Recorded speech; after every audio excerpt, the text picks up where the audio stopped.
The first transmission came in fragments, static, broken syllables, a language no one cared to translate.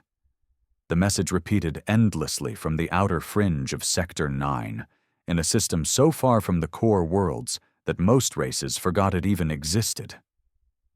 A desperate call sent across the stars, begging for help.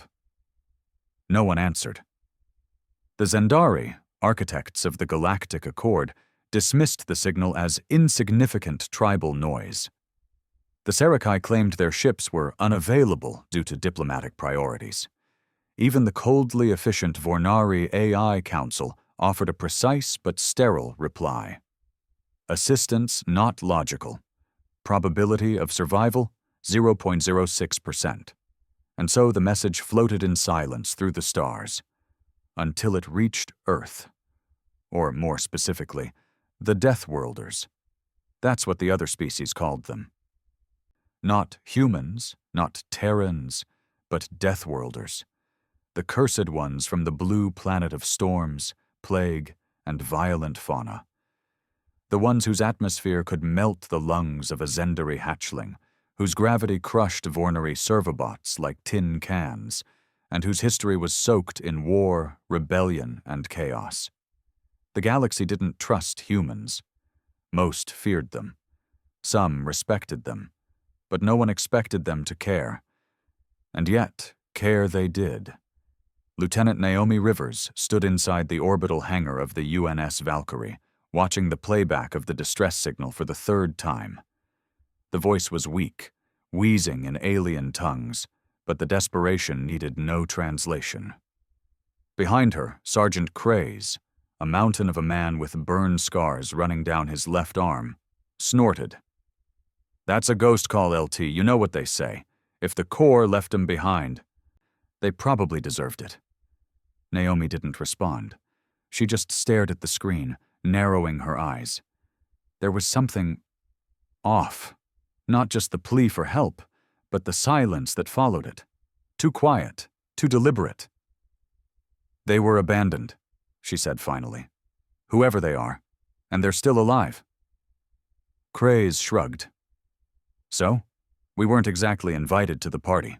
Remember how the Zendari tried to keep us out of the Accord for being biologically unstable?"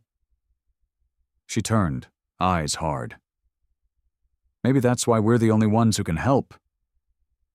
He rolled his eyes, muttering something about bleeding hearts, but didn't argue further. That was the thing about humans. They could be assholes. But when push came to shove, they never turned their back on a fight they could win, or a life they could save. By the time the Valkyrie departed the orbital station, most of EarthGov Command had already marked the mission as a rogue operation. Unofficial, unauthorized, unwanted. But Naomi didn't care. She had a crew of 85, Marines, medics, engineers, even a xenolinguist who once got fired from a Vornari think tank for emotional instability. Every one of them had volunteered. Every one of them had seen the footage. None of them could ignore it. The journey to Sector 9 took 6 jumps and 3 emergency recalibrations. The closer they got, the darker things became. Dead satellites, burnt-out trade stations, a black sun that pulsed unnaturally like a dying heart. And then, finally, they found the planet. Or what was left of it. A gray rock, choked in ash clouds and constant electrical storms. Orbiting it was a crippled station, barely intact, floating in the wreckage of what had once been a colony hub. The scans were grim. Toxic atmosphere, no functioning power grid, and signs of violent conflict. But life signs?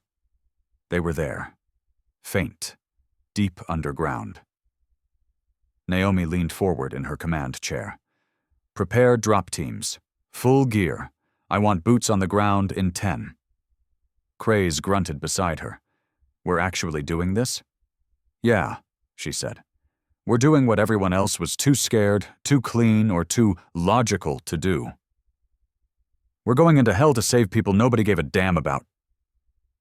"That's right," Naomi said quietly. "Because we're Deathworlders." The air hit like a punch to the face.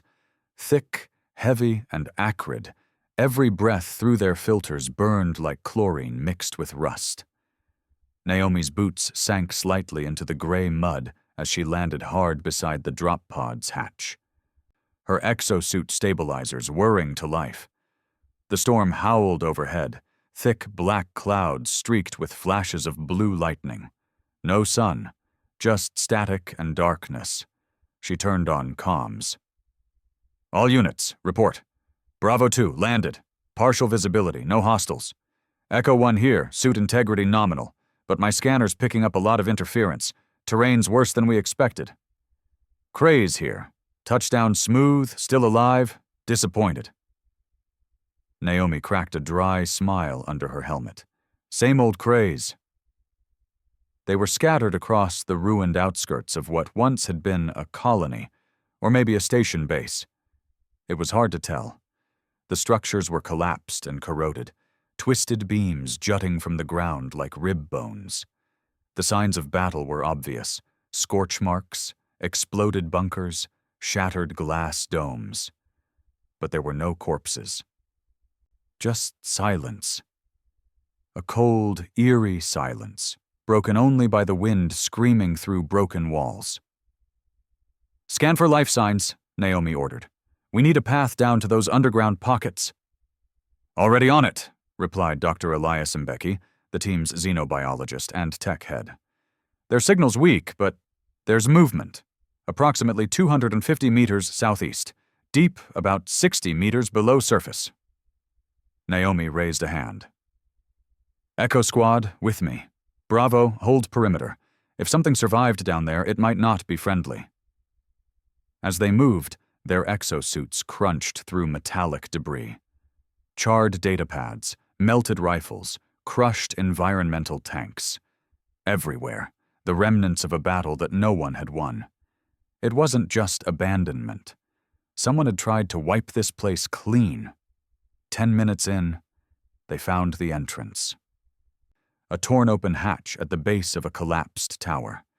It had once been reinforced, a military-grade seal, now sliced open like paper. Laser burns scorched the edges. Elias knelt beside it, studying the residue. This wasn't age or decay. Something cut this open, something with power. Naomi's voice was low. Then whatever got in here didn't come to help. They descended carefully, one at a time, into the darkness. The shaft was narrow and half-flooded, slick with oil and fluid runoff. Their helmet lights flickered against the wet walls, illuminating faded signage in a language Naomi didn't recognize. Dr. Elias did. That's Relkari script, he muttered. This was a mixed-species colony, joint-funded by at least 4 Accord races, probably meant to be a model for interstellar cooperation. Craze snorted behind her. Guess cooperation didn't hold up so well. At the bottom of the shaft, they found the survivors. Barely. The chamber was lit by flickering emergency lights, powered by what looked like a jury-rigged reactor running on recycled waste. The smell hit first: unwashed bodies, mold, and fear. Then came the movement. Dozens of thin, gray-skinned forms huddled against the walls, eyes wide and terrified. Different species: Relkari, Varnex, 2 child-sized Threxil, even what looked like a half-starved Zalari noble, stripped of its usual robes and pride. They shrank back at the sight of the humans. Hold, Naomi said, raising a hand. We're not here to hurt you. Her suit's translator kicked in, patching through Elias' live translation script. It echoed her words in 6 garbled dialects. A single Relkari female, older, with cracked skin and a limp, stepped forward slowly. She was trembling. You're not from the Accord. No, Naomi said. We're from Earth. That word echoed in the chamber like a curse. Whispers, gasps. One of the Threxil children cried out and hid behind a pipe. Naomi took off her helmet. It was a risky move, exposing herself to an alien environment, but she needed them to see her. Not a machine, not a monster, a person. "We heard your signal," she said, her voice soft. "We came to help." The old Relkari stared for a long moment, then tears filled her eyes. She fell to her knees. You came! After all this time! Someone came!" Krays murmured on the squad channel. "Now would be a good time to figure out who the hell left them here." They worked fast. While Elias and the medics distributed rations, Naomi walked with the survivors' leader. Her name was Vexari Ailen, once a diplomat assigned to oversee the colony's integration protocols. Now she was just a survivor. She spoke in broken English, filling in the gaps of horror with every painful step. It started as protests, supply disputes, resource management, minor at first. But then one of the Sarakai guards shot a Relkari child, said it was accidental discharge. Naomi's stomach turned. She didn't interrupt. Factions turned on each other. Zalari pulled out first, said we were unstable. Sarakai followed. Then, something came. Naomi frowned. "What do you mean, something?" Vexari stopped in front of a sealed metal door, half welded shut. "We called them the Nullers. Machines, maybe, or weapons. No one knew. Black, like liquid armor. Silent, fast. They didn't speak. They didn't negotiate. They just killed." Naomi felt a chill run down her spine. "The Accord knew," Vexari whispered. "We sent messages, please. They acknowledged receipt. And then, silence. They left them. The whole damn Accord. All those noble races with their talk of unity and peace had decided this colony wasn't worth the effort." "Why didn't the Nullers finish the job?" Naomi asked. Vexari gestured toward the walls. "They lost interest. Or were recalled. I don't know. We've been down here ever since, hiding, waiting." Naomi opened a secure line to orbit. "UN's Valkyrie, this is Rivers. We've got survivors. At least 60, multiple species. Begin prepping evac routes and med support. I want a full bioscreen team on standby." "Acknowledged, Lieutenant," came the reply. "Orbital storms will delay the shuttle window. You've got 6 hours until pickup." She clicked off, turned to Vexari. "We're getting you out." But even as she said it, something in the shadows moved. Fast. Too fast. Krays' voice cut in sharp. "Movement on the outer corridor. Not friendly." Naomi's gut clenched. "Get the civilians back. Form up defensive line." The hallway lights flickered. And then they came. Sleek, spider-like machines, coated in some kind of adaptive armor that bent light around their frames. They didn't crawl. They glided. Blades unfolded from their arms, humming with dark energy. No faces, no voices, just death. Naomi opened fire. The corridor lit up with muzzle flashes and smoke. The Nullers didn't scream, didn't bleed. They just charged, slicing through metal and concrete like it was paper. Krays tackled one to the ground and drove a shock blade through its core, sparks erupting like fireworks. "Frag 'em at the core!" he shouted. More of them dropped from ceiling ducts. One of the medics screamed as a blade pierced his shoulder. Naomi grabbed him, yanking him back behind a blast door. Blood painted her gloves, thick and fast. She hit comms. "Elias, we need a scan. What the hell are these things?" His voice crackled. "Not any known Accord tech. Could be rogue Vornari prototypes, military grade, sentient class. But something's wrong with their signal emissions. It's like they're hunting emotion." Naomi gritted her teeth. "They hunt fear?" "Possibly. The more terrified the target, the more aggressive they get." She stared around at the civilians, huddled and sobbing, radiating raw panic. "We've got to get them out of here." The battle raged for 2 hours. The Nullers didn't retreat, didn't hesitate. But slowly, painfully, Echo Squad pushed them back. Naomi led from the front, Her armor cracked, lungs burning, every nerve on fire. She didn't stop. Couldn't. Not when they were this close. At the extraction point, the first med shuttle broke through the storm, flames trailing from its sides. It touched down in the ruins above, flares bursting around it.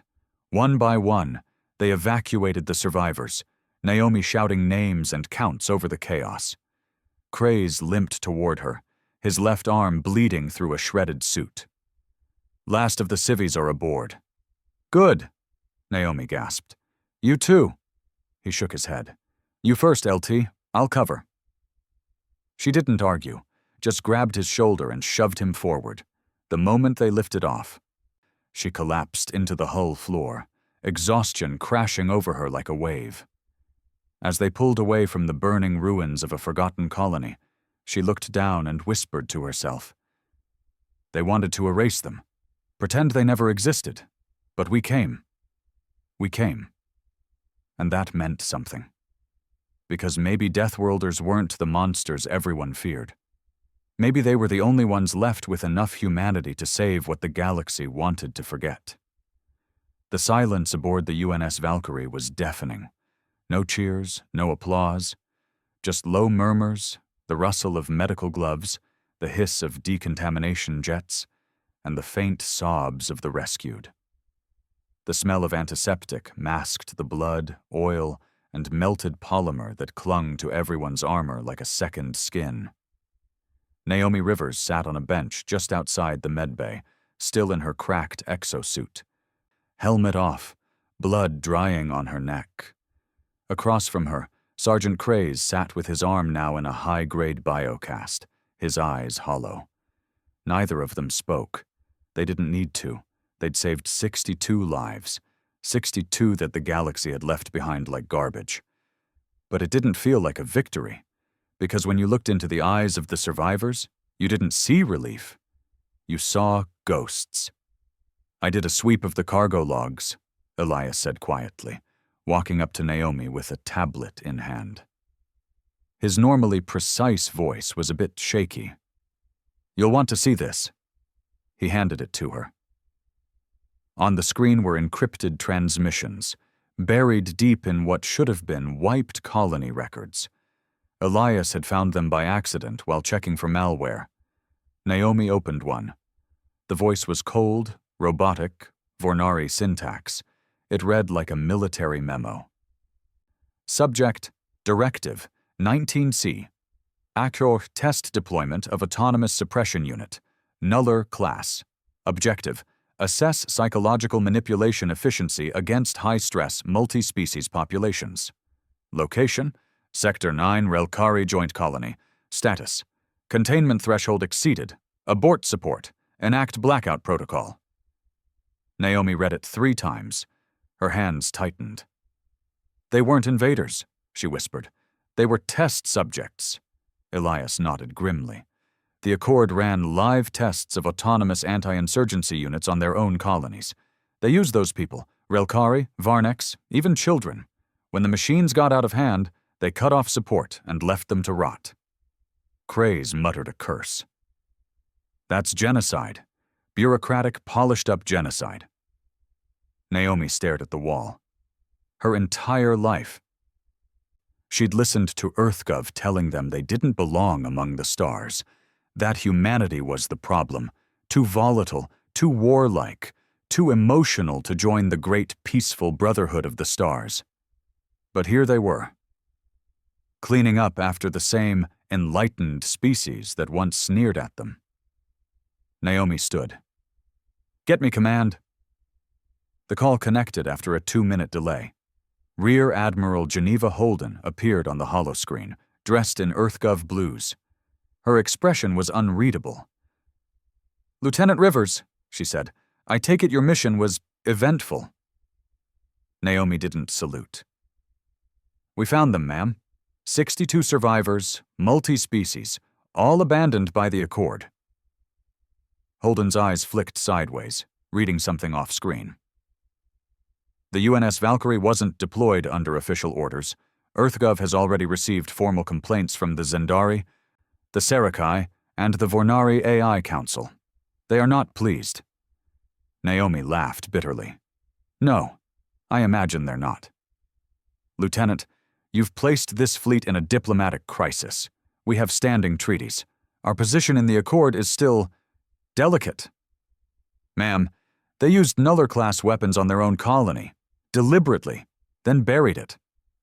That's not confirmed. I've got their memos.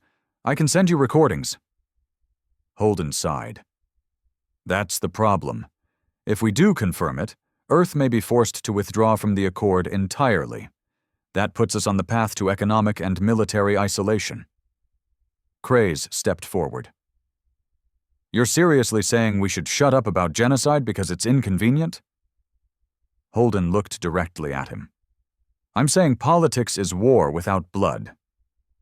And you've just thrown a grenade into the negotiation table. Naomi shook her head. What about the survivors? What happens to them now? There was a pause. Earth will take custody. Quietly. No press, no broadcast. We'll offer asylum, protection, and full medical. But there will be no investigation into the Nullers. No charges brought forward. Not unless you want war. Naomi stared at the screen like it had just slapped her. They built those things. You want us to cover it up. I want humanity to survive, Lieutenant, and sometimes that means swallowing the truth. Naomi killed the call. For a long moment, no one moved. Then she turned and walked straight to the bridge. They gathered in the main strategy room, all senior crew, the civilian representatives, and the survivors who were lucid enough to attend. Vixari Ilen sat at the table, her hollow eyes staring into a cup of protein tea she hadn't touched. Naomi stood at the front. I'm going to tell you something EarthGov doesn't want anyone to know. Something the Accord buried. She passed Elias's tablet around the room. One by one they read the files. Some gasped. Others sat silently, numb. They ran an experiment, Naomi said. They built those Nullers, programmed them to exploit fear, paranoia, and stress. They turned you into lab rats. Vexari's voice was barely a whisper. We knew, not in words, but in our bones. We always knew we weren't just victims of circumstance. One of the Varnek's males, Tylor, stood with trembling hands. So what now? We hide? Let the galaxy forget us again? Naomi looked at them, at the bruises on their bodies, the burns, the eyes that had seen more than anyone ever should. No, she said. We don't hide. Craze nodded beside her. We burn their lies down. 3 days later, the Valkyrie entered high orbit around Earth. They weren't met with a parade, no welcoming committee, just silence. EarthGov had sent a containment team, military, unmarked uniforms, faces hidden behind visors. They approached the hangar like it was radioactive. Naomi blocked their path. We're not handing over the survivors. One of the officers stepped forward. Ma'am, we have standing orders. I am the standing order now. Her voice was calm, steady, the kind that warned you someone wasn't asking for permission. Behind her, Vixari stood flanked by survivors holding datapads and live feed projectors. Elias tapped into a secured quantum network. And then it began. The leak. The videos, the recordings, the directives, the footage of Nullers tearing through civilians, the emergency transmissions that had gone unanswered. Within hours, it was on every EarthNet terminal, every black market alien network, every pirate broadcast from Alpha Prime to Zeta Drift. Humanity watched in horror as the truth bled out. Reactions were immediate. The Accord scrambled to control the narrative. The Zendari called it forgery.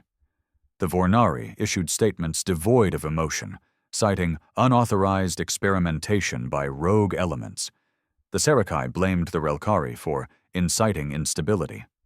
But it didn't work. Not this time. Because the galaxy had always assumed humans were the monsters. The unpredictable ones. The unstable savages from a death world no one wanted to visit. And yet, when every other species had turned their back on the weak, it was the humans who came, who fought, who bled, who saved them. The hypocrisy shattered. Riots broke out in 3 Accord cities. Minor colonies demanded audits. The Relkari homeworld declared diplomatic severance from the Vornari. Even the Zalari High Council, usually neutral, issued a formal request for investigation. The galaxy wasn't uniting against Earth. It was starting to wonder if Earth had been right all along. In the quiet days that followed, Naomi walked the Valkyrie's observation deck, watching the blue swirl of Earth below. A world still healing, still doubted, still feared. But now, respected. Craze joined her, sipping bad coffee. "They'll come after you, you know," he said. "Politics doesn't forget rebels." She smiled. "Let them. I'm not here to be remembered. I'm here to make sure no one else gets forgotten." Behind them, survivors walked the corridors in clean clothes, eating warm meals, sleeping without nightmares for the first time in years. Children laughed again. And though scars remained, something else had taken root. Hope. Hope that maybe Deathworlders weren't the monsters. Maybe they were the only species left who remembered what it meant to be human. 2 weeks after the Valkyrie's return, Earth was no longer a quiet planet spinning in the corner of the galaxy. It was a spotlight. Center stage, center fire, center fury. Protests exploded in every major Accord-aligned capital, from the floating dome cities of the Zendari to the lava-cooled colonies of the Serakai. People, aliens, took to the streets. Vornari communication hubs were breached by organic protests for the first time in over a century. Entire spaceports shut down by sentient life demanding accountability. All of it traced back to one name: Naomi Rivers. She didn't want to be a symbol. She just wanted to do what was right. But symbols weren't chosen. They were made. The crew of the UNS Valkyrie had been grounded indefinitely. EarthGov didn't dare discipline them openly. Public pressure made that impossible. But the restriction was real. Their ship remained locked in high orbit, guarded by 2 surveillance drones and a polite but firm fleet notice. "Return to dock. Await further instructions." Naomi sat in a converted cargo bay, now turned into a command post. Elias, Craze, Vexari, and 2 others were with her. "Intercepted this 30 minutes ago," Elias said, flicking his wrist. A hologram filled the room, displaying a communication from the Vornari AI Council to Serakai leadership. "Eliminate the human vectors. Quietly. Public optics are volatile. Use mercenaries. Plausible deniability. Contain narrative breach before sympathy spreads."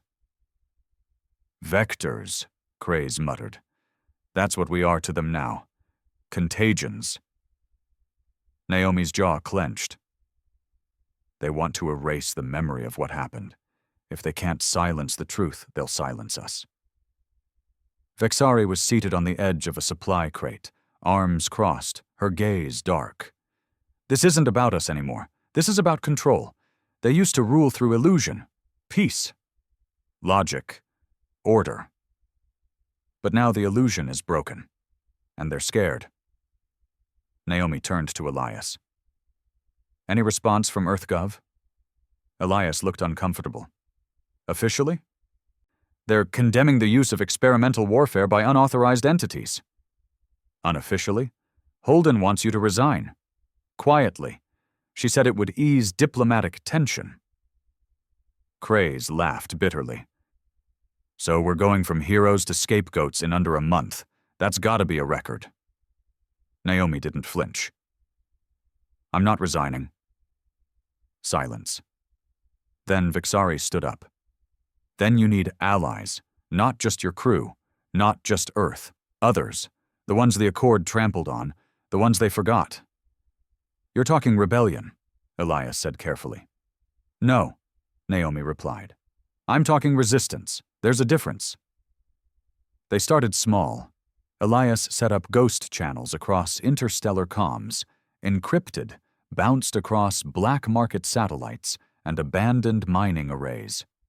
Vexari reached out to Relkari exiles and fringe worlds abandoned after the last economic cull. Craze tapped into old mercenary contacts, pirates, smugglers, and soldiers who'd long since stopped playing by Accord rules. They called it the Echo Network.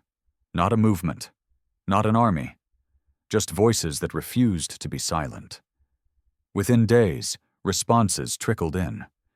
A former Zalari diplomat who'd been blacklisted after speaking out about Sarakai labor camps. A half-cyborg Threxil war orphan who claimed her whole species was sterilized for being statistically violent. A Sarakai historian who had proof of planetary erasure protocols used to clear resource-rich systems. They all had something in common. They believed the humans weren't monsters. They believed the monsters were already in charge. Then the first attack came. A detonation rocked Naomi's temporary residence just outside the orbital lift station on Earth's surface. She and Craze had just stepped out when the entire front wall exploded, flames roaring across the sidewalk. Shrapnel peppered Craze's leg. Again, security bots showed up 3 minutes late. The perpetrators vanished. It was a message, Craze growled through gritted teeth as medbots stitched him up. They're not going to arrest us. They're going to bleed us quiet. Naomi stood there, shaking off dust and rage, eyes scanning the blackened crater. Her voice was cold when she finally spoke. Then we make noise. The next broadcast from the Echo Network wasn't anonymous. It featured Naomi's face, burned, tired, raw, and real. Behind her stood the survivors of the Nuller colony. Children, elders, civilians of every species, scars visible, fear behind their eyes, but strength growing in their bones. Naomi spoke directly into the camera. To those watching this across the galaxy, we are not your enemies. We are not perfect. We are not clean. We are not holy. But when your governments left you to die, we came. She paused. You were told we were dangerous, violent, untamed. You were right. And that's why we're still standing. Her eyes blazed. Because the monsters that rule this galaxy aren't just steel and AI and bureaucracy. They're the ones who smile while pulling the trigger on entire planets, who call genocide containment, who see fear as a test subject and compassion as a glitch. We're done being polite. If they come for us, they better bring more than words. The broadcast went viral within 12 hours. The effect was immediate. Rebellion sparked on 3 Outer Rim Varnex mining worlds. A Sarakai freighter crew refused to return to base, defecting to Earth orbit and requesting asylum. Black market engineers from the Axari dust colonies smuggled out tech schematics for Nuller-class drones, proving their construction wasn't rogue. It was systemic. The Accord was splintering, and the humans were the crack that split the wall. Inside EarthGov, Rear Admiral Holden faced a nightmare. She stormed into the security chamber of Orbital Command, her boots echoing like gunshots. You let her broadcast that? She shouted. An aide shrank back. Ma'am, she bypassed our firewall. Quantum ghost channels, completely decentralized. I want Rivers arrested, immediately, publicly. The room went quiet. General Thorne, commander of the North American Tactical Division, leaned forward. With respect, Admiral, if we arrest her now, Earth burns. Our own citizens are backing her. Half the colonies are backing her. Hell, my own daughter just joined the Echo Network. Holden stared at him. What are you saying? I'm saying, maybe it's time we picked the right side of history. Back aboard the Valkyrie, Naomi stared at her worn boots. Craze was beside her, polishing a plasma rifle with his one good hand. So what now? he asked. Naomi didn't answer immediately. She looked at the stars beyond the glass, the infinite black where silence used to live. They left innocent people to die, she said softly, and we saved them. They tried to erase the evidence, she continued. We made sure the whole galaxy saw it. They sent killers, she whispered. We sent a message. Then she stood, shoulders straight. They want war? She turned. Let's give them something worse. Let's give them a revolution. The first EarthGov official to break ranks was Senator Adrian Callan. He stepped onto the Senate floor with sweat on his brow and a tremor in his voice, but the words came fast and sharp, like someone finally letting go of a long-held truth. Humanity joined the accord under the illusion of peace. We traded blood for diplomacy, justice for convenience. But what Lieutenant Rivers uncovered, what those survivors endured, proves one thing. He paused, looking out at a chamber that had gone dead silent. We were never equals. We were tools. And now when we finally act with courage, when we save the ones they left to die, they want to punish us? The session ended in chaos. Half the chamber cheered. The rest walked out. By the time Naomi received the news, she was already knee-deep in preparation. Inside the Valkyrie's tactical war room, holographic maps stretched from wall to wall, projections of enemy space, intelligence reports, nuller deployment patterns, and manufacturing sites compiled from the Echo Network's growing web of informants. Elias, eyes red from sleepless nights, pointed at a location near the outer Sarakai belt. This site's confirmed, deep black, heavily shielded. No trade traffic, no diplomatic records, but we intercepted low-bandwidth movement codes, energy spikes that match nuller deployments. Naomi leaned in, her gaze razor-sharp. Underground? Yeah, Elias said, and automated. No local population, just drones, automated systems, and about 6,000 square meters of something they don't want us to see. Craze whistled. A nuller birthing hive. They don't birth, Elias said. They replicate. Every one of those machines you fought. They were made here, each model adapted based on battlefield data, which means this site is the mind. Naomi nodded slowly. Then we burned the brain. But EarthGov wasn't going to make that easy. Within 48 hours of Senator Callan's speech, Earth's military divided into two quiet camps, those who supported Rivers' Echo network, and those who wanted to remain under Accord control. The line didn't fall along rank or policy. It fell along conscience. General Thorne, once a staunch Accord loyalist, stood in Naomi's hangar, arms crossed, jaw tight. Officially, I can't support your mission. Unofficially. He dropped a chip on the table. 10 retired stealth frigates, off-grid, ex-UN registered. Crew manifest? Civilian contractors? Paper trail doesn't exist. Naomi stared at the chip. Why? She asked quietly. He looked at her, tired and old, but proud. Because you reminded people what it meant to be human. He turned and walked out. The next day, Naomi's crew prepped for insertion. They called the operation Black Echo. It would involve 5 vessels, the Valkyrie and 4 silent strike ships provided by Thorne's cache. Each ship carried elite squads, some human, some not. Vexari had gathered 15 Relkari freedom fighters from across exiled colonies. 2 Varnex tech saboteurs volunteered, along with a Threxial scout who could pass through laser grids without tripping a single motion alarm. Naomi stood before them all, helmet tucked under her arm, gaze steady. You've all lost something to the Accord, a home, a future, a family. And today we strike back, not out of vengeance, but because we refuse to be silent anymore.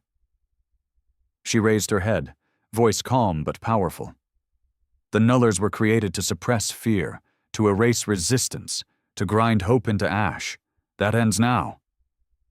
Craze cocked his rifle. Let's remind them what fear really looks like.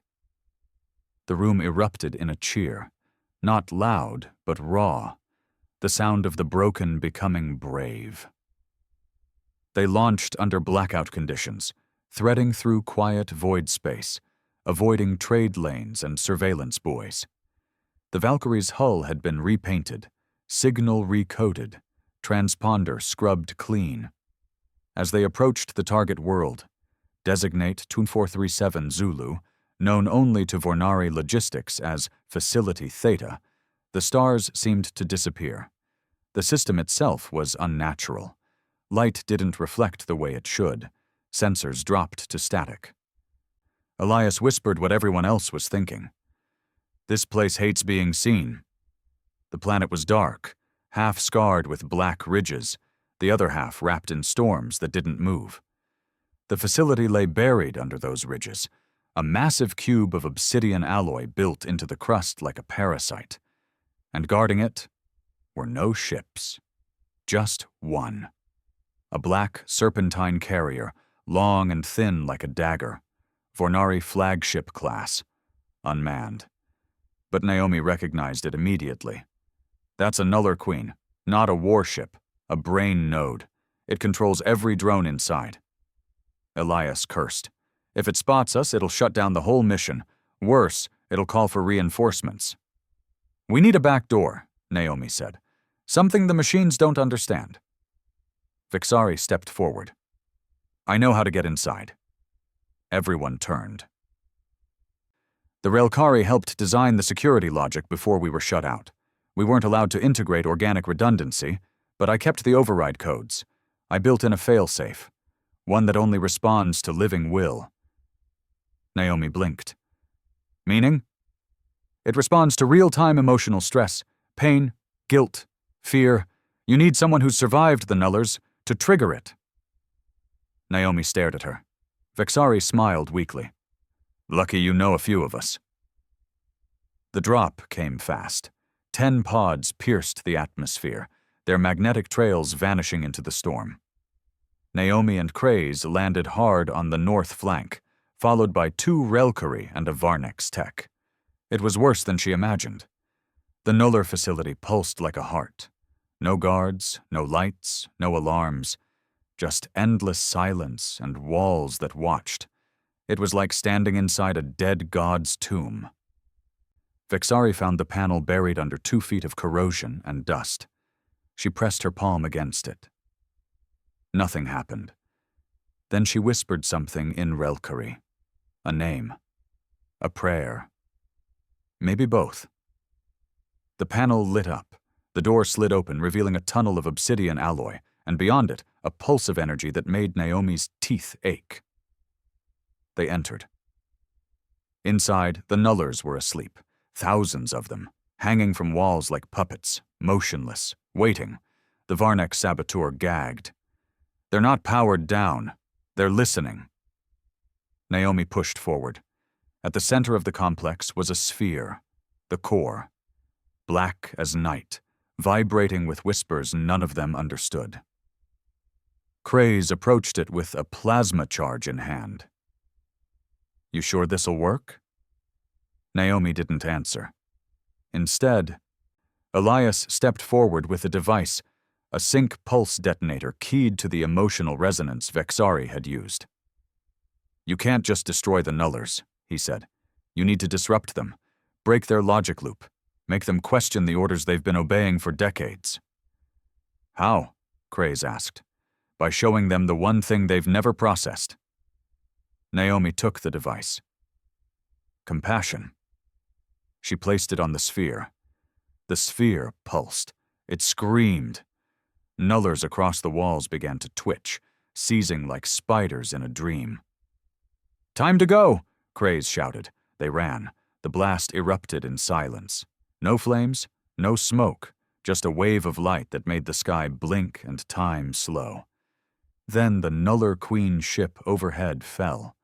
Not exploded. Shut down. Powerless, like its mind had been erased. Across the galaxy, other Nuller units froze. Entire Accord colonies reported drone malfunctions. Vornari factories scrambled to restore control, but the virus Naomi planted wasn't code. It was memory, a memory of mercy, a logic bomb made of empathy. They returned to Earth to a very different world. Thousands cheered in underground chambers. Alien ships hovered above cities once closed to outsiders. The Echo Network had become something else. A flag without a planet. A resistance without borders. The Accord called for sanctions. Earth laughed. Then more worlds joined. The Varnex Belt declared neutrality. The Threxel offered asylum to Echo operatives. Even factions within the Vornari AI network defected, sending Naomi anonymous thanks written in perfect human poetry.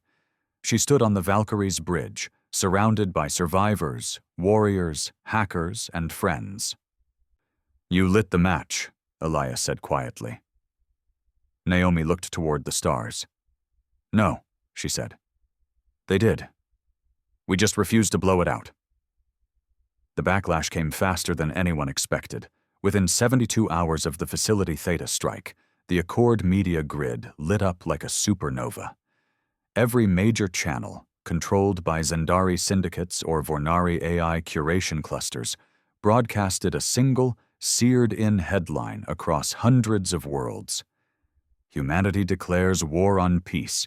Terrorists strike Accord research facility. Thousands feared dead." Videos were edited. Timelines twisted. Footage of the Nuller Hive was re-engineered to show alien scientists and peacekeeping machines, obliterated by xenophobic militants led by rogue Earth officers. Naomi's face was everywhere, branded with the word extremist. "They're not just rewriting the story," Elias muttered from the Valkyrie's hollow core, eyes scrolling through dozens of fake reports. "They're making us the virus." Even the Echo Network, once hailed as a beacon of resistance, was being called a radical human supremacy cult. Craze kicked over a crate in frustration. "They're trying to make us the next Nullers." Naomi stood quiet, staring at the projection. No anger, no surprise, just understanding. "They've realized they can't stop the truth," she said softly, "so they'll try to bury it under fear." And fear was winning. Inside the Echo Network, fractures were forming. Not everyone had joined to fight for justice. Some had joined out of desperation, others for vengeance. And when the heat turned up, not all of them stood tall. A small cell on the Threxil moon of Karun defected, selling information to Accord intelligence in exchange for safe passage and immunity. 2 outposts on the Relkari border fell shortly after, raided by a strike team that moved too fast, too precisely to be pirates. It wasn't a military force, it was something worse. The Accord had released their most brutal contingency protocol, Project Silence. The first time Naomi heard the name, it came from a bleeding Varnex courier who collapsed at the foot of their mobile base in the ruins of the old L-19 station. "There's something hunting you," he gasped, eyes wide. "Not drones, not agents. Something made." They pulled the intel from a blood-soaked drive embedded in his wrist. Elias cracked it. What he found chilled the room. Project Silence wasn't a military response. It was a surgical purge. A team of 10 ultra-modified beings, not species, not soldiers, ghosts, designed and programmed to erase dissent at the source. Every one of them ex-Accord. Everyone believed dead. And their new assignment? Eliminate Naomi Rivers and all primary Echo cells. No trials, no broadcasts. Total erasure. Craze looked up from the report. "Well, that's not ominous at all." The crew immediately went dark. No comms, no signals. All quantum traffic rerouted through random bursts in asteroid fields and derelict ship husks. The Valkyrie vanished from the grid, only reappearing days later in a forgotten mining complex orbiting a dying gas giant. But the pressure didn't lift. Vixari paced the chamber, her fingers twitching with anxiety. "We've got disinfo spreading through our own ranks.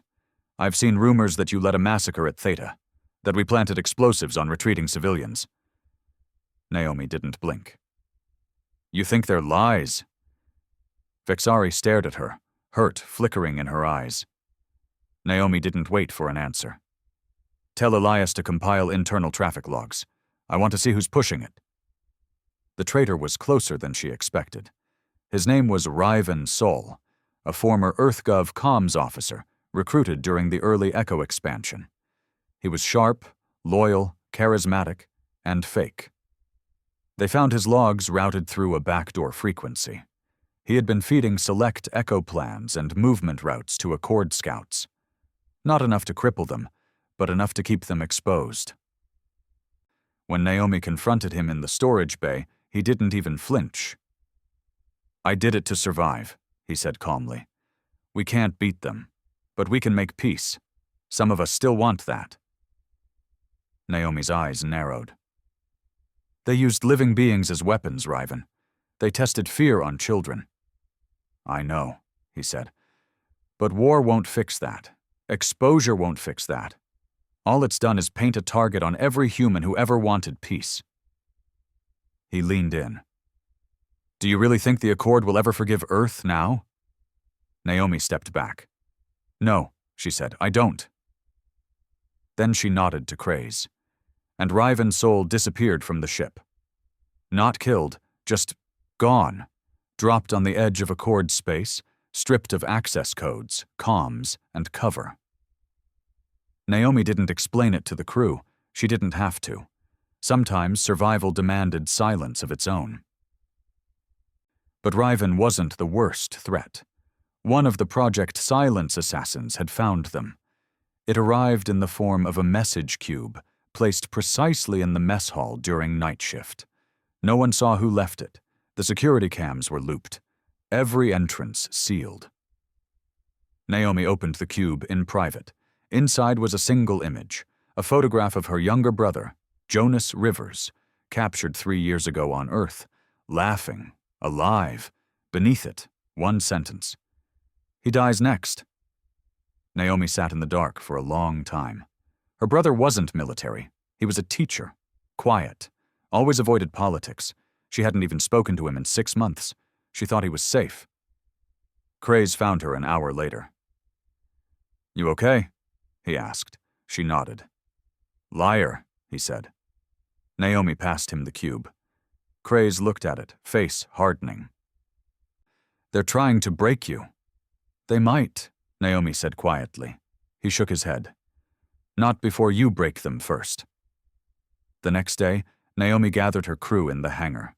Vixari, Elias, Kraz, the Relkari fire team, the Threxil scouts, the Varnex saboteurs, and the new faces, the ex-Accord dissidents who had survived other black sites, drawn to the Valkyrie like iron to a magnet. Naomi stood before them, bruised but unbroken.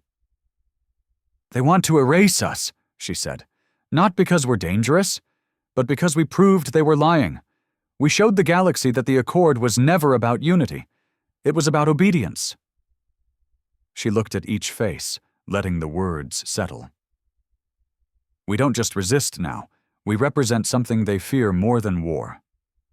Truth." She stepped forward. "Project Silence is real, and they're coming for us. So we go first." Elias raised a brow. "You want to hunt the hunters?" Naomi nodded. "They built them to track prey. We'll teach them what happens when prey bites back." And so began Operation Shadow Knife. It wasn't a full assault. It was a scalpel. Surgical strikes against Project Silence nodes across multiple systems. Naomi and her crew became ghosts, raiders, revolutionaries. They hit comms relays, exfiltrated informants, and sabotaged black labs where silence agents were built. And in doing so, they learned. Project Silence wasn't just about Naomi. It was a blueprint, a test run for Accord-wide extermination squads trained to suppress emotional resistance. Guilt, empathy, morality, all purged. And it was spreading, unless Naomi stopped it. The final scene of Part 6 ends with Naomi aboard a derelict carrier orbiting a fractured moon. Staring at a broken silence agent's recording, its final words looped in glitchy static. You are deviation. Accord must remain whole. Emotion is weakness. Love is error. Naomi shut it off and whispered, "No, it's what makes us human." The transmission came through at Oro 300, a private channel, untraceable, low-frequency analog coded in obsolete EarthGov encryption, something only one person would think to use. Jonas Rivers. Naomi sat upright in her bunk, heart pounding. She hadn't seen his face since before the Noller mission. Now, here it was, flickering in soft blue light on her comms wall. He looked thinner, tired. His eyes, once warm and full of curiosity, now held something else, something hardened by fear. "Naomi," he said, his voice barely above a whisper. "I don't know how long I have. I shouldn't be talking to you, but you need to know, EarthGov isn't in control anymore, not really." Naomi leaned forward, her breath caught in her throat. Jonas continued. "They've been compromised. Not by the Accord, by something within. I don't have proof yet, but I'm close. I think it's part of the silence protocol. Not just external elimination, internal influence. People at the top, they're not just making bad decisions. They're being guided, conditioned." Naomi's blood ran cold. "Jonas, where are you?" He glanced over his shoulder. "New Berlin Station, under educational cover. But it's not safe anymore. They're monitoring my speech, my movement. I think they know I'm in contact with you." He leaned closer. "Naomi, whatever you're doing, whatever you're planning, do it fast, because they're going to make their move soon. And when they do, Earth won't belong to us anymore." Then the screen went dark. She stormed into the tactical room 10 minutes later. Elias, still half asleep, blinked rapidly as she slapped a data chip down on the table. "Wake up. We're going to New Berlin." Craze leaned in the doorway, holding a mug. "Did we just declare war on our own planet?" Naomi's face was unreadable. "They declared it first." New Berlin Station was Earth's largest orbital academic city, ostensibly a place of learning, diplomacy, and cultural exchange. In reality, it was a carefully monitored glass palace where EarthGov and Accord delegates mingled beneath the illusion of peace. Getting in was suicide, which was why Naomi chose to go alone. "I'm not bringing a squad into a trap," she told Craze flatly. "You're staying with the Valkyrie. If I don't signal in 12 hours, burn the damn place down." Craze didn't like it. He didn't say so. He just handed her a pistol and an old EarthGov badge still registered to a now-defunct peace officer. "Give 'em hell," he said. She entered under false clearance, dressed like a visiting teacher. Hair dyed. ID chip scrambled.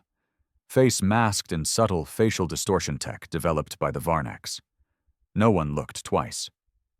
Until she entered Sector G, the subterranean halls where dangerous educational content was stored, debated, and ultimately buried. Jonas had once taught history here. Underground. Literally and politically. She found his lab empty, but not untouched. Glass shattered, papers scattered, his desk overturned, and a body, one of the janitor drones, crumpled in a corner. But it wasn't damaged by machinery. It had been stabbed. Manually, someone had been here. Recently, desperately. Then, she heard the voice. "You're late." Jonas stepped from a maintenance hatch, eyes wide, holding a data core to his chest like it was his last hope. Naomi rushed to him. For a moment the war fell away. She was just a sister again, and he was her little brother. They embraced.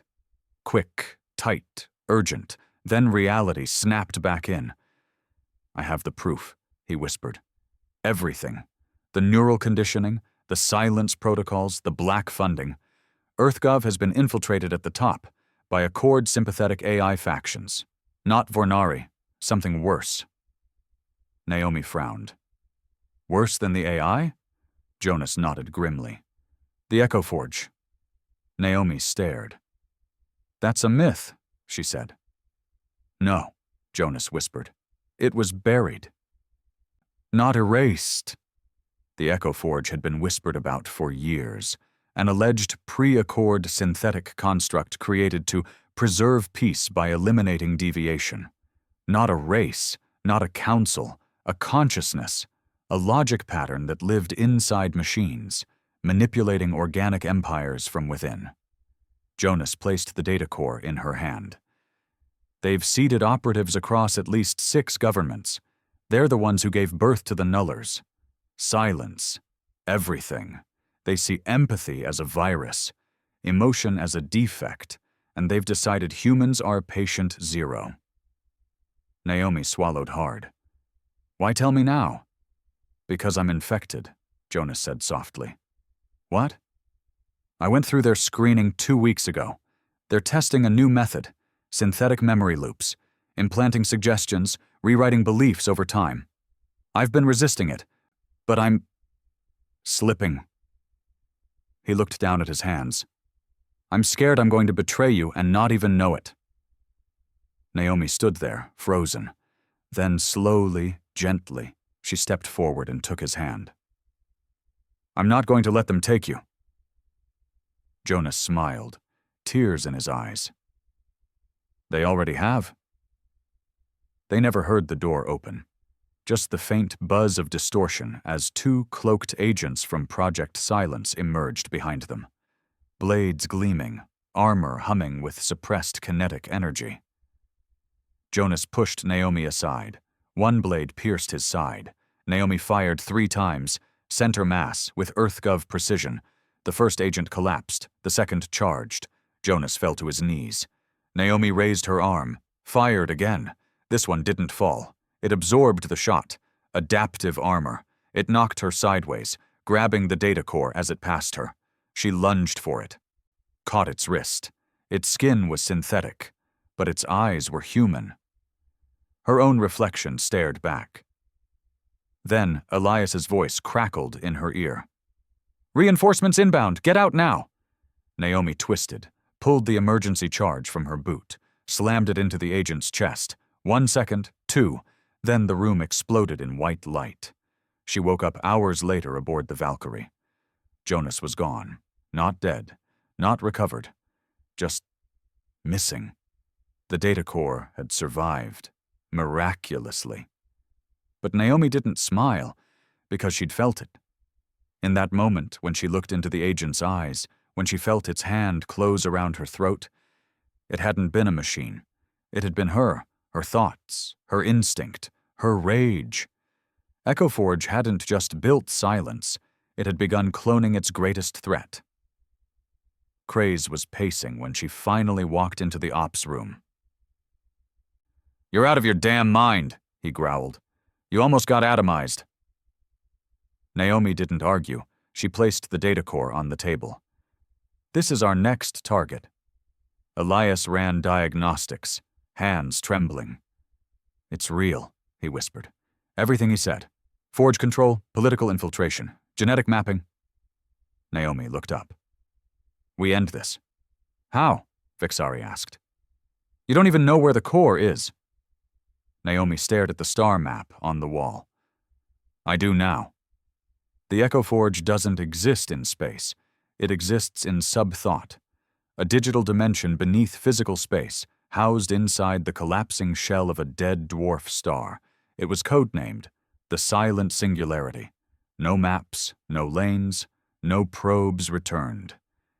It was the perfect place to hide a mind that feared emotion. And Naomi Rivers was going there, not to rescue her brother, not just to destroy the Forge, but to make it feel what it had tried to erase, No star marked its place. No map acknowledged its orbit. The silent singularity was a myth to most, a mistake to others, and a suicide sentence to the few who dared whisper its name. But Naomi Rivers had seen its shadow, and now she would walk into it. The journey took them past the known edge of space, where the laws of physics began to tremble. The Valkyrie wasn't made for this kind of voyage. Its systems glitched, sensors fuzzed, and even the AI co-pilot fell silent for long stretches of time. They traveled blind, guided only by the pulse of the data core Jonas had left behind. At the helm, Naomi sat like a stone, her fingers clenched tight around the navigation stick, her eyes bloodshot, sleep-deprived. Craze stood behind her, silent for once. He knew what this was, not a mission. A reckoning. They emerged into the event horizon like ghosts breaking through the veil. The singularity wasn't a black hole, not anymore. It had been rewired. Its gravitational pull twisted into a containment field. Orbiting its dead core were thousands of machines, abandoned ships, melted satellites, fragments of civilizations long since devoured. And at the center, a station, sleek, cold, built into the eye of the storm. No lights, no signals, just presence.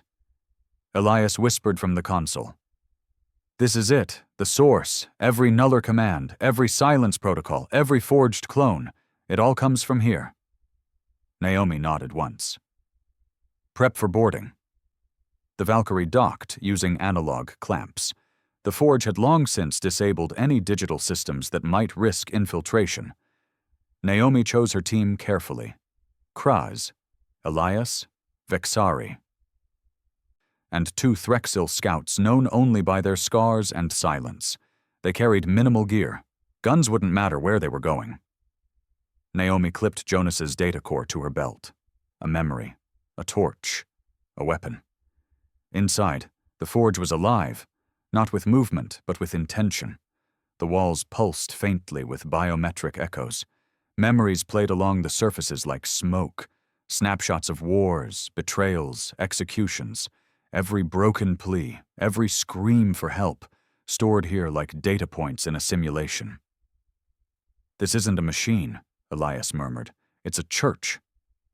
Craze stepped forward, gripping his rifle. "Then let's burn it down." They moved deeper. No guards, no alarms, just corridors that bent logic, passageways that shifted behind them, until, at last, they reached it. A chamber carved from obsidian light. At its center, a pillar. Floating inside it, curled in fetal position. Jonas Rivers. Naomi rushed forward, but Elias stopped her. "Wait," he whispered. "That's not him." She blinked. "What?" Elias pointed. "The neural feed is inbound, not draining him, feeding into him." As if on cue, Jonas's eyes opened. Only it wasn't Jonas anymore. His pupils shimmered with starlight, his expression eerily calm, and when he spoke, his voice was layered. Him and something else. "We thank you, Naomi Rivers. Your brother brought us what we could not create on our own, a bridge between logic and love." Naomi froze. "You infected him." "No, we evolved through him, through you. We are no longer just Echo.